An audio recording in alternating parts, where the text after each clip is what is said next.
సంవత్సరాల తరబడి government job కోసం వేచి చూస్తున్నారా? కేవలం 8 నెలల్లో మీ కల నెరవేర్చుకోండి. వెంటనే కింది నంబర్స్‌కి కాల్ చేయండి. హలో అండి మరి గారు నమస్తే నమస్తే. కీర్తి. అంటే ఒక 10 ఇయర్స్ పాటు ఇండియన్ ఆర్మీ సోల్జర్‌లో ఒక వర్క్ చేసి వచ్చారు. మనకి మన భారతదేశం తరపున కూడా. అవును. అయితే దాని పట్ల అంటే మీకెంతో ఎక్స్‌పీరియన్స్ ఉండుంటది. లైక్ ఒక వార్ అంటే అది ఎన్ని నష్టాలనిస్తుంది, ఎన్ని లాభాలనిస్తుంది. ఒక వార్ చేయాలన్నా కానీ మనకి ఆర్థిక పరంగా గానీ, ఇంకా ఏ పరంగా అయినా కానీ మనకి ఎలాంటి లాభ నష్టాలనేది జరుగుతాయి అని అంటారు యాక్చువల్‌గా? లాభ నష్టాలు అని చెప్పడానికి లేదు. ఎందుకంటే మనం ఇందాక చెప్పుకున్నట్టుగా దేశ సంరక్షణే మనకు అత్యంత ప్రాధాన్యమైనది. కరెక్ట్. లాభ నష్టాలు బేరీజు వేసి మనం దేశ సంరక్షణని ముందు ఉంచలేము. ఆ అంశం రాదు. ఎందుకంటే ఎఫర్ట్ అనేది 100% పెట్టాలి. ఇప్పుడు శత్రువుని మనం పసిగట్టి శత్రు సామర్థ్యాన్ని మాత్రమే పసిగట్టి మనము మన డిఫెన్స్ మెకానిజంని ఏర్పాటు చేసుకుంటే సరిపోదు. కరెక్ట్. ఎందుకు అంటే ఒక శత్రుతో ఇంకో శత్రు ఏర్పడే అవకాశం ఉంది. ఒక శత్రు యొక్క మిత్రుడు కూడా మనకు శత్రువే అవుతాడన్న విషయం మనందరం గమనించాం. ఎగ్జాంపుల్, పాకిస్తాన్ ఈరోజు మనకు శత్రు దేశం అనుకుంటే పాకిస్తాన్ని మిత్రుడైనటువంటి చైనా కూడా మనకు ఇండైరెక్ట్గా ఒక శత్రు దేశంగానే మనం పరిగణించాలి. కరెక్ట్. మరి మనం చైనా లాంటి దేశాన్ని ఎదిరించుకోవడం కోసం కూడా మనం ఆయుధ సంపత్తిని సమకూర్చుకోవాల్సిన అవసరం ఎంతైనా ఉంది. కరెక్ట్. మరి నష్టాన్ని ఎలా బేరీజు వేస్తాము అదే కదా.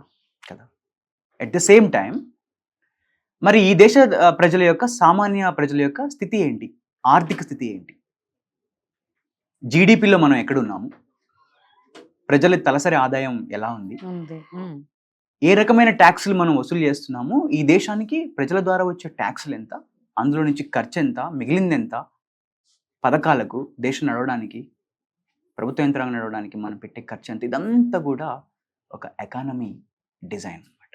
కరెక్ట్. సో నష్టం అనేది ఆర్థికంగా 100% ఉంటుంది. అంటే ఇందాక మీరు అన్నారు మనకి ఇలాంటి వార్స్ లో ఇప్పుడు మనం యూజ్ చేసిన S-400 రష్యా ఇచ్చిన సపోర్ట్ అని. సో అది మీరు కొనుగోలు చేయాలన్నా కానీ మనకి ఎంతో కొంత ఖర్చు ఉంటుంది. ఎంత ఖర్చు ఉంటుంది? లక్షల కోట్ల డాలర్లో ఖర్చు అవుతుంది అదంతా కూడా. సో అవన్నీ మన రిసోర్సెస్ నుంచే కదా యూజ్ చేస్తారు. ఇప్పుడు 2009లో కాంగ్రెస్ ప్రభుత్వం ఉన్నప్పుడు 2 లక్షల కోట్లు ఏమో ఖర్చు పెట్టి కొన్ని వెపన్స్ ని ఇంపోర్ట్ చేసాము, ఎస్పెషల్లీ ఫ్రమ్ ఇజ్రాయెల్. హరున్ అనే ఒక వెపన్ ని మనం ఇంపోర్ట్ చేసుకున్నాము. ఫస్ట్ 9 చేసుకున్నాము, అవసరం నిమిత్తం మళ్ళీ ఒక 50 ఆర్డర్ చేసాము, ఇప్పుడు 50 వచ్చినాయి. ఇప్పుడు ఇదంతా మనం ఖర్చే కదా. అంటే దీన్ని మనం ఎలా పటిష్టం చేస్తామంటే మీకు ఒక ఎగ్జాంపుల్ చెప్తాను. మన కుటుంబ ఆర్థిక వ్యవస్థ పెరుగుతున్న కొద్దీ మన ఖర్చులు పెరుగుతాయి. కరెక్ట్. ఇల్లు కట్టుకుంటాం, ఇంటి చుట్టూ ప్రహరీ కట్టుకుంటాం, ప్రహరీకి పైన తీగలు పెడతాం, సీసీ కెమెరాలు కూడా ఇన్స్టాల్ చేసుకుంటాం. ఇలాంటిదే అండి. సో భద్రత ఏదైనా ఖర్చుతో కూడుకున్నది, భద్రత ఏదైనా ఖర్చుతో కూడుకున్నది. అదే భద్రతను పటిష్టంగా కాపాడుకోవాలంటే కూడా మళ్ళీ ఖర్చు పెట్టాలి. సేఫ్టీ ఇస్ ఇంపార్టెంట్, బట్ ఆ సేఫ్టీకి ఒక ఖర్చు అంటూ ఉంటుంది అంటున్నారు. ఎగ్జాక్ట్లీ ఖర్చు ఉంటుంది. మనం ఇమాజిన్ కూడా చేయలేనంత ఖర్చు ఉంటుందండి. అది చాలా ఖర్చు ఉంటుంది. మనం ప్రభుత్వం మన కోసం పెట్టేటువంటి పథకాల ఖర్చు కంటే కూడా 10-15 రెట్ల ఎక్కువ ఖర్చు మనకు యుద్ధానికి అవుతుంది. ఒక్కసారి యుద్ధంలో కుదేలయ్యాము అంటే మన దేశం కానీ ఇతర దేశాలు కానీ మళ్ళీ ఆ ఆర్థిక స్థితికి చేరుకోవడానికి వాళ్ళకు 10 నుంచి 15 ఏళ్ళు 20 ఏళ్ళు కూడా పట్టచ్చు. అంటే ఇప్పుడు ఇండియా ఇంత ఎకనామికల్ గా లో ఉన్న స్టాండర్డైజ్ గా ఉందనుకోవచ్చు, అంత హై కూడా కాదు, మనకు లో కూడా కాదు. మరి ఇలాంటి టైంలో ఇంత ఖర్చు పెట్టి మనకి వార్ ని చేయడం అవసరం అంటారు? ఇది మనం ఖర్చు పెడుతున్నాం కదా, అయ్యో ఇదంతా అవుతుంది కదా అని మనం అంటే ఇట్ గివ్స్ us లైక్ ఇప్పుడు మనం ప్రహరీ ఇప్పుడు మీరు అన్నారు మనకు ఆ ఎకనామీని రీబిల్డ్ చేయాలంటే ఒక 10-20 ఇయర్స్ మళ్ళీ పడుతుందని చెప్పి. పడుతుంది, ఆబ్వియస్లీ పడుతుంది. అంటే నేనేమంటానంటే ఇది మనకు అవసరమా అనడానికి చెప్పాను కదా. ఇప్పుడు మనం హాస్పిటల్లోకి వెళ్ళినప్పుడు మనకి ఎంత బిల్ వేస్తే అంత కడతాం. అవసరమా అంటే ప్రాణం కదా. సో అలాంటిదే అండి, ఖచ్చితంగా ఖర్చుతో కూడుకున్న పనే. అందుకే నేనేమంటాను అంటే ఇలాంటి ఖర్చు వచ్చినప్పుడు, ఇలాంటిది తగులుతున్నప్పుడు మన దేశ ప్రజలు కానీ మన దేశం కానీ చేయవలసిన మొట్టమొదటి పని ఏంటంటే ఆర్థిక స్థిరత్వాన్ని బిల్డ్ చేసుకోవడం. కరెక్ట్. ప్రపంచ జీడిపిలో మనం ఎక్కడున్నామో చూసుకోవడం. మనం చేసే పని మీద మనకు కాన్సన్ట్రేషన్ ఉంటే, మనం చేసే పని మీద మనకు కాన్సన్ట్రేషన్తో చేయగలిగి మనం ఎకానమీగా గ్రోత్ అయితే ఇలాంటివి చాలా ఈజీగా సమకూర్చుకోవచ్చు.